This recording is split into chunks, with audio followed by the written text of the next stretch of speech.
ఈ చికెన్ లవర్స్కి ఈ chicken soup ఎలా చేయాలో, ఈ అద్భుతమైన కలర్ఫుల్ అయిన చికెన్ సూప్ ఎలా చేయాలో ఈ అర్నాస్ కిచెన్లో చూడండి తప్పకుండా. ఓకే, అందరికీ నమస్కారం. చికెన్ గ్రేవీ ఎలా చేయాలో ఈ వీడియో చూడండి. ఈ చికెన్ గ్రేవీ చాలా బాగుంటుంది. మీరు ఒకసారి చేసి చూడండి. చేసి కామెంట్ సెక్షన్లో మీరు ఎలా కుదిరిందో కామెంట్ చేయండి. తప్పకుండా షేర్ చేయండి మీ ఫ్రెండ్స్ అందరికీ. ఇలా సర్వ్ చేసుకోండి, చాలా బాగుంటుంది. ఫస్ట్ మనము పొయ్యి వెలిగించి కడాయి పెట్టుకొని అందులో తగినంత ఆయిల్ వేసుకొని, మన కిలో చికెన్కి ఎంత ఆయిల్ పడుతుందో అంత ఆయిల్ వేసుకొని, ఆయిల్ వేడయ్యాక కొంచెం లవంగాలు, ఇలాచి, బండ పువ్వు వేసుకొని, చికెన్లో ఈ బండ పువ్వు ఇవన్నీ వేస్తే మనకు నూనెలో ఆ ఫ్లేవర్ పట్టుకొని చాలా టేస్ట్గా ఉంటుంది. తర్వాత కరివేపాకు, ఆనియన్స్, కొన్ని పచ్చిమిర్చి వేసి బాగా కలుపుకోవాలి. బాగా కలిపాక మనకు ఈ ఆనియన్ బాగా బ్రౌన్ కలరు తొందరగా వేగాలంటే కొంచెం సాల్ట్ వేసుకొని మంచిగా కలుపుకోవాలి. మనకు చికెన్కి సరిపోయేటంత ఉప్పు ఇప్పుడే వేసుకున్న పర్లేదు, కొంచెం వేసుకొని ఇది వేగాక తర్వాత కూడా వేసుకోవచ్చు. మళ్ళీ నేనైతే ఒకటేసారి వేసాను. ఇప్పుడు సిమ్లో పెట్టుకొని బాగా కలుపుకోవాలి. ఇలా రెడ్గా అయ్యాక అల్లం వెల్లుల్లి పేస్ట్, కొంచెం పసుపు వేసుకొని బాగా కలుపుకోవాలి. మంచి కలర్ఫుల్గా కనిపిస్తుంది.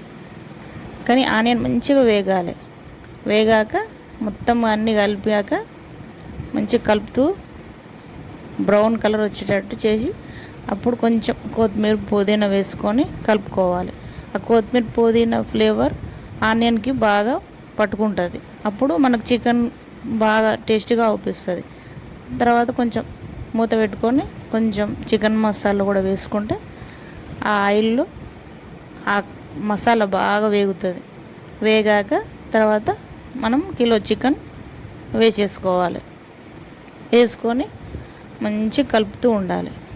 మనం ఎప్పుడైనా చికెన్ కడాయిలో వేసుకొని మంచిగా కలిపేటప్పుడు ఎప్పుడు ఇలాంటి జాలి గంటె ఉంటే బాగా మనకు ముక్కలు మంచిగా విరగకుండా నీట్గా వస్తుంటాయి. ముక్క అట్లే ఉంటుంది, బాగుంటుంది. అట్లా ఒక టెక్నిక్తో కలుపుతూ ఉండాలి. ఇలా మంచిగా అందులో చికెన్లోకి వెళ్ళి ఆయిల్ అది మంచిగా వాటర్ వెళ్ళిపోయే వరకు మనం వేగితే మంచిగా టేస్ట్ బాగుంటుంది. తర్వాత కారం, 2 స్పూన్ల కారం వేసుకొని, తర్వాత మీకు ఎంత సరిపోతుందో అంత కారం వేసుకొని కొంచెం మళ్ళీ చికెన్ మసాలా, కొంచెం గరం మసాలా వేసుకొని మళ్ళీ ఒకసారి కలుపుకోవాలి. అలా కలిపి ఈవెన్గా మొత్తం చికెన్ ముక్కలు మొత్తం కారం పట్టేటట్టు మంచిగా కలుపుకోవాలి. కలుపుకున్నాక మంచిగా అట్లా ఆయిల్ బయటికి వచ్చే వరకు కలుపుతూ కాసేపు మూత పెట్టుకోవాలి. మళ్ళీ మూత పెట్టుకొని మళ్ళీ కలుపుతూ తర్వాత వాటికి సరిపోయేటంత మన గ్రేవీ ఎంత కావాలో అంత గ్రేవీ వచ్చే వరకు కొంచెం వాటర్ వేసుకోవాలి.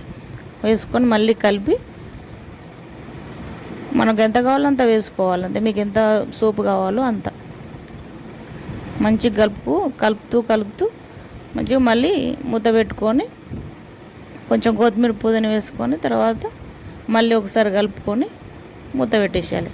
అంతే, మనకు గుమగుమలాడే చికెన్ గ్రేవీ రెడీ. సర్వ్ చేసుకొని మీ ఫ్రెండ్స్ అందరికీ కామెంట్ సెక్షన్లో అందరికీ షేర్ చేయండి. మాకు కామెంట్ సెక్షన్లో పెట్టండి ఎలా కుదిరిందో. ఇది మాత్రం చాలా టేస్టీగా ఉంటుందండి. ఒకసారి ట్రై చేసి చూడండి కంపల్సరీ. తప్పకుండా ఈ గ్రేవీ చేసేయండి. Thank you.